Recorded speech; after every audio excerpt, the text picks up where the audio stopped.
Hello সবাইকে, আজকের প্রথমবারের মতো আমি ইউটিউবে লং ভিডিও দিলাম। এর আগে যত ভিডিও দিয়েছি সব ছিল রিলস। তো আমি কিছুদিন আগে এসে গিয়েছিলাম, আমাদের এখানে বৃক্ষ মেলা চলে, তো ওখানে গিয়েছিলাম। এই তো দেখতেই পাচ্ছেন কত সুন্দর সুন্দর ফুল। আসলে বৃক্ষ মেলা আমার বেশ ভালো লাগে। যে তো আর বাড়ি নেই, মানে আমরা তো থাকি ভাড়াটিয়া মানুষ, তো আমাদের বারান্দায় লাগাতে হয়, তো আমার বেশি গাছ তেমন কেনা হয় না। তারপরও বৃক্ষ মেলায় এ যাবৎ আমি 2-3 বার আমার যাওয়া হয়ে গেছে। মানে যেইটা মনে ধরবে 1-2টা তো নিয়েই আসবো। এই যে ফুলগুলো দেখতে পাচ্ছেন, এই ফুলগুলো আমার ভীষণ রকমের ভালো লাগে। আর এটা নাকি চেরি ফুল, চেরি ফল বলছিল, বাট আমি জানি না এটা চেরি ফল কিনা। মানে দেখতে আমার কাছে আজব লাগছে, আজব বলতে চেরির মতো লাগে নাই আর কি। তারপরে এই ফুলটাও বেশ ভালো লেগেছিল। এই ফুলটা জাস্ট আপনার বর্ষাকালেই শুধু ফোটে, এই জন্য আসলে নিয়ে আসিনি। নয়তো আমার এই ফুলটা অনেক ভালো লেগেছে ভাই, বিশেষ করে না আমার মনে চাচ্ছিল যে কিনি, তারপর বলি না দূর, বর্ষা তো শেষই প্রায়। এই যে পানের মতো দেখতে পাচ্ছেন, একটু আগে দেখলেন, ওটা কিন্তু চুইঝাল গাছ, ওটা একটা নিয়ে আসছি আমি। তারপরে এই যে গাছটা, এই গাছটাও আমার ভীষণ রকম ভালো লেগেছিল।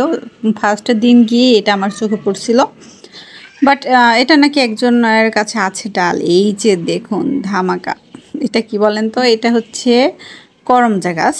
কত সুন্দর দেখতে, তাই না? ফলগুলো দেখলে মনটা একদম জুড়িয়ে যায়। তো খেতেও হবে মাশাআল্লাহ, ভালো হবে। করমজা খেয়েছি আমি, তবে একটু যখন পেকে যায় তখন কিন্তু ওইটা খেতে বেশ মানে ভীষণ ভালো লাগে, একটু টক টক লাগে। যারা যারা খেয়েছেন তারা তো জানেন তো কেমন এগুলো। তবে এই গাছটা দেখতে আমার অনেক ভালো লেগেছিল। আমাদের যেটা ছিল ওইটা প্রথমে মেবি সাদা ছিল, তারপর একটু লাল জাম কালারের মতো আর কি ছিল। এই যে আরেকটা বেগুনি কালার ফুল দেখতে পাচ্ছেন, এই ফুলটাও ভালো লাগে। মানে ফুল দেখতে তো সবারই ভালো লাগে, যেইটা দেখি সেইটাই ভালো লাগে। আর এটা কিন্তু পেয়ারা গাছ। দেন আমরা এই যে ঘুরে টুরে একটু খেতে গিয়েছিলাম, এটাকে কি বলে, আনারস।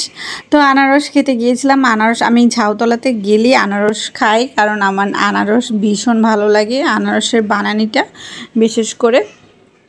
তারপরে এই যে একটু ফাইটিং টাইটিং দেখলাম, সরি, এটা বক্সিংয়ের মতো, মানে বক্সিং বলা যায়, যে কার গায়ে কতটা শক্তি দিয়ে এখানে মারতে পারে। তো এই তো ছিল আজকের।